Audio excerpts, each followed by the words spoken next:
পুরো ঢাকা উত্তাল হয়ে রয়েছে শিক্ষার্থীদের জন্য। ষষ্ঠ থেকে নবম শ্রেণীর প্রত্যেকটা শিক্ষার্থী একের পর এক করছে আন্দোলন। কেউ করছে এক দফা এক দাবি, কেউ করছে দুই দফা দুই দাবি। কেউ বা চাচ্ছে সংক্ষিপ্ত সিলেবাস, আবার কেউ বা চাচ্ছে অটো পাস, কেউ বা চাচ্ছে পরীক্ষা বাতিল। এই সকল বিষয় নিয়েই অবশেষে মুখ খোলেন শিক্ষা বোর্ড এবং তারই একটি মন্তব্য প্রকাশ হয়েছে যে সবাইকে যদি অটো পাস দেওয়া হয় তাহলে মেধার কি হবে তা নিয়ে।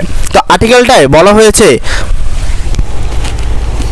হয়েছে সবাই অটো পাস পেলে মেধার কি হবে। এই বিষয়ে দৈনিক শিক্ষা .com একটি প্রতিবেদন প্রকাশ করেছে 24শে সেপ্টেম্বর। একের পর এক সবাই চাচ্ছে অটো পাস, কেউ চাচ্ছে না পরীক্ষা দিতে। বিশেষ করে নবম শ্রেণীর কিছুদিন আগেই উত্তাল আন্দোলন শুরু করেছিল এক দফা এক দাবি। সে বিষয় নিয়ে অবশ্যই মুখ খুললেন এক শিক্ষার্থীর। একবার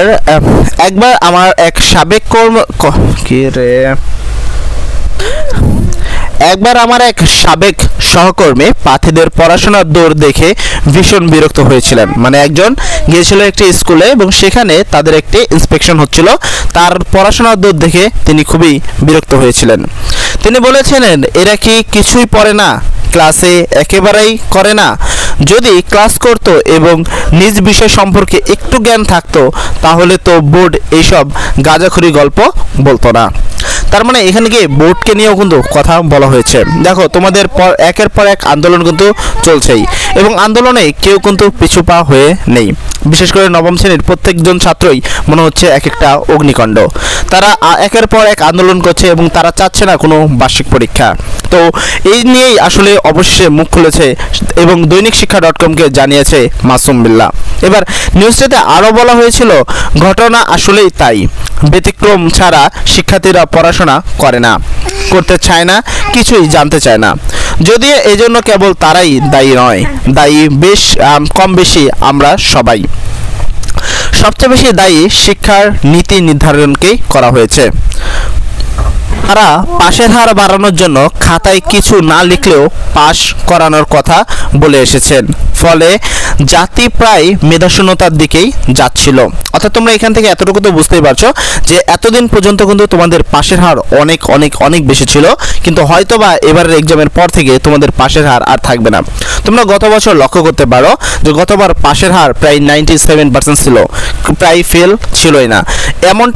এমনটা ঘটনার জন্যই আসলে মেধাশূন্য হয়েছে, তাই বলেছেন শিক্ষা বোর্ড।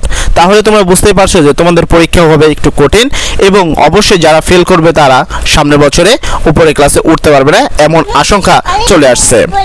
ফলে জাতি প্রায় মেধাশূন্যের দিকে যাচ্ছিল।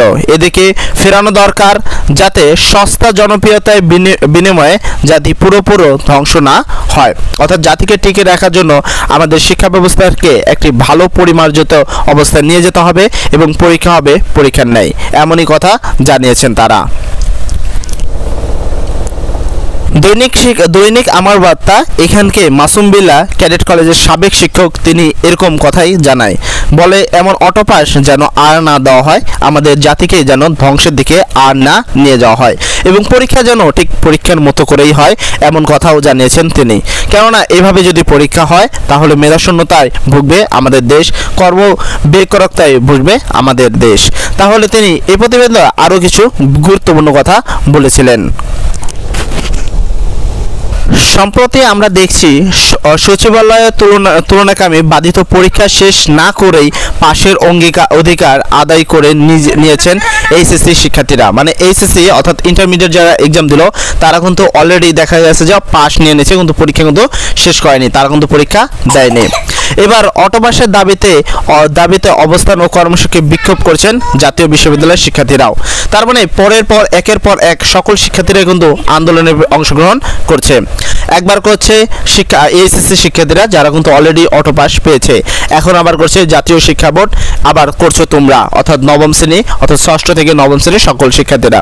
এবার প্রশ্ন হলো, সবাইকে যদি অটো পাস দেওয়া হয় তাহলে আসলেই তো মেধার কি হবে, বা তোমরা এরকম অটো পাস দিয়ে তোমরা করবাই বা কি, কোনো চাকরিতে তোমাদের কোনো মূল্যায়ন কিন্তু করা হবে না, সেই বিষয়ে আশঙ্কা প্রকাশ করেছেন মাসুম বিল্লাহ।